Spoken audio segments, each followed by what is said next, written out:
So if we look at the free agents, our free agent rankings on PFF.com, Chris Godwin, Allen Robinson, Kenny Golladay, Will Fuller, Corey Davis, Antonio Brown, Juju, Curtis Samuel's an interesting one, Marvin Jones, even all the way down to Nelson Aguilar and your boy Sammy Watkins. What are some options for some of these players that you like? Well, it sounds silly, but like a team, and you know, people are talking about how Bakhtiari, you know, sort of restructuring his deal was maybe putting them in position to get J.J. Watt. I think it's probably trying to put them in position to get Allen Robinson. Try for him. So would you if you're the Packers, would you rather have Allen Robinson or Will Fuller?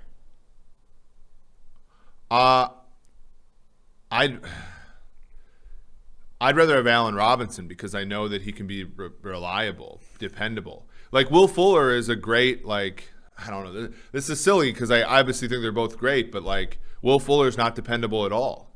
Yeah. You know, but don't you think you can get him at a much cheaper price? I mean, much cheaper. I don't know. Because Fuller, well, like we project about a $4 million difference. I mean, are people going to be? Yeah, and you can see all of this by the way at PFF.com. Yep. But you know, Fuller has the PED thing.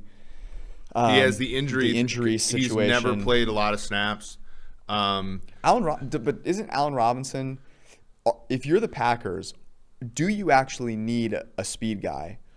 That's kind of what people feel they need because Devontae Adams is like such a diverse wide receiver and he'll run short and intermediate routes. He can go deep as well, but that seems to be the way people think. Whereas I actually think speed might be an easier thing to fill. What they really need is someone that can get open consistently, and that might be Allen Robinson. Yeah, and Robinson and Golladay 3 and 4 on our rank for PFF free agents. That's kind of the ding on them both, right? Is they're both kind of contested catch guys. Mm-hmm. And you wonder if that is repeatable consistently. Golladay had a terrific year in 18, and followed it up with an even better year in 19, I thought.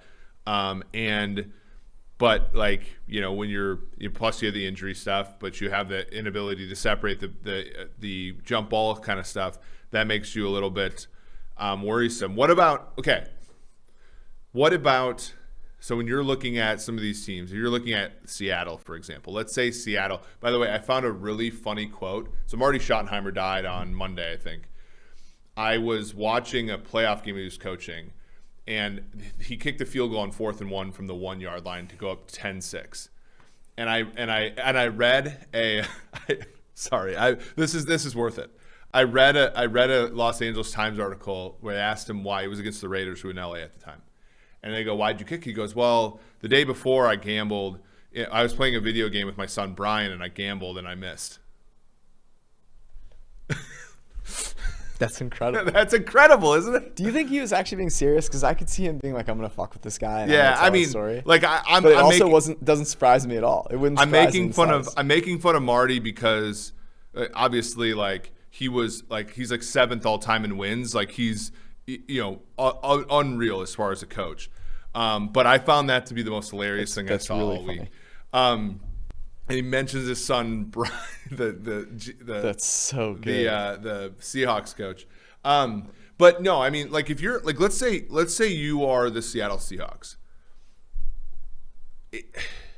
There's a ton of problems with that team. How many of them get covered up by just like signing Juju Smith-Schuster? 0. So to me, that's the one player I'm not signing. So you don't think he's very good? I don't think he's very good.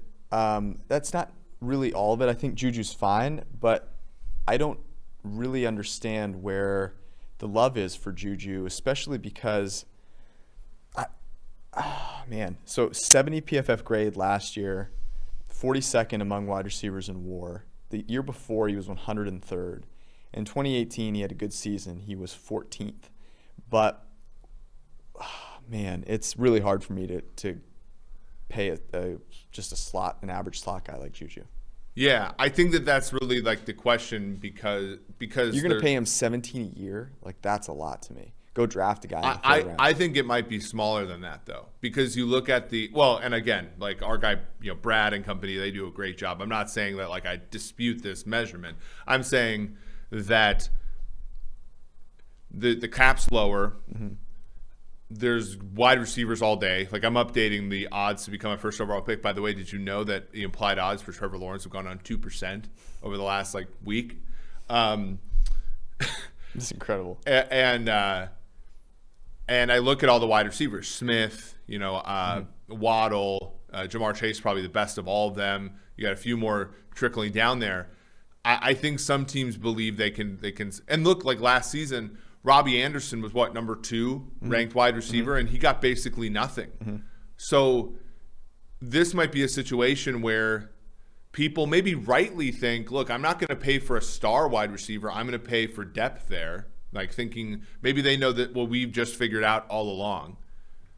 And maybe that suppresses the price of all but the Godwins, Robinsons, and Galladays, and maybe Fuller. Like there's a cliff. Like, what did we think Robbie Anderson was going to go for last year? Probably 15, 20? Yeah, that's a great point.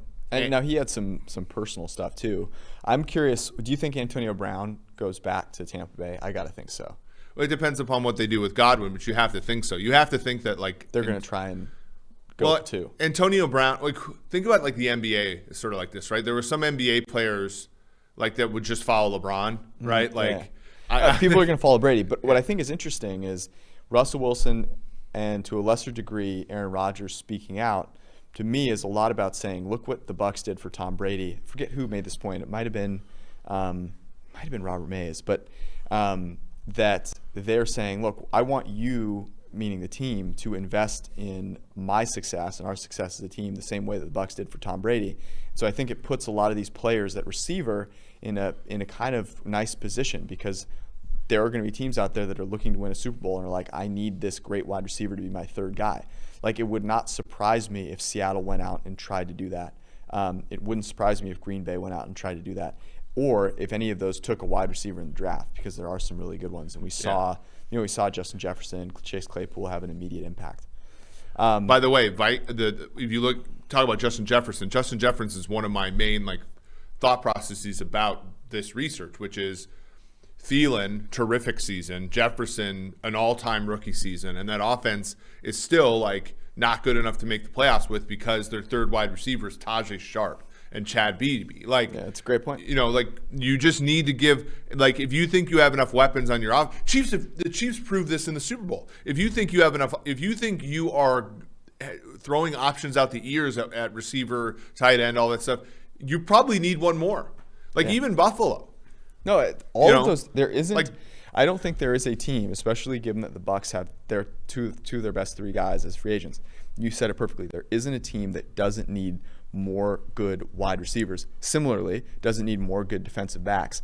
By the way, your article up on PFF tomorrow, the free agency rankings up on PFF right now.